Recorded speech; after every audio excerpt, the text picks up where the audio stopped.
This next question comes from Doug. He wants to know about Julio Jones. Where do you guys have Julio Jones ranked?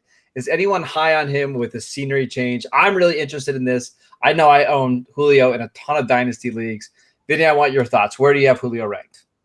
Yeah, Julio Jones is not a person I want to draft too early. I mean, there's some question marks there. He's had a history of soft tissue injuries. He's 32 right now. And unfortunately, I think if something happens to him and he misses more time, I think it could cause a bit of an unraveling a little bit with that Titans offense because it was kind of underrated the impact that Corey Davis had last year playing off AJ Brown. It's having those two guys together that really helped this outside play action passing game from Ryan Tannehill. So I'm a little worried about Julio just staying healthy and being on the field. I think it's fair to say that at this point in his career. So I'm not saying that I'm totally opposed to drafting him, but I'm not going to look at him as a wide receiver two at this point. This is also not a high volume Titans passing game as well. So No. keep that in mind. There's going to be limitations, and Corey Davis was right there as a wide receiver three. So you kind of look at the parallels.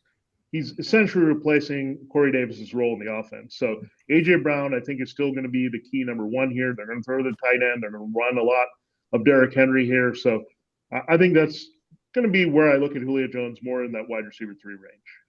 Matt? Yeah, a new offensive coordinator, but probably not new offensive concepts. I mean, it's going to be Derrick Henry's offense. That's going to make Tannehill's life as easy as possible. Julio's my wide receiver 18.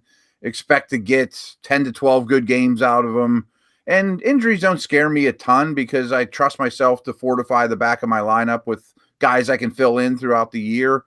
I just think that the situation isn't optimal and that A.J. Brown is going to demand more targets. He's a superstar.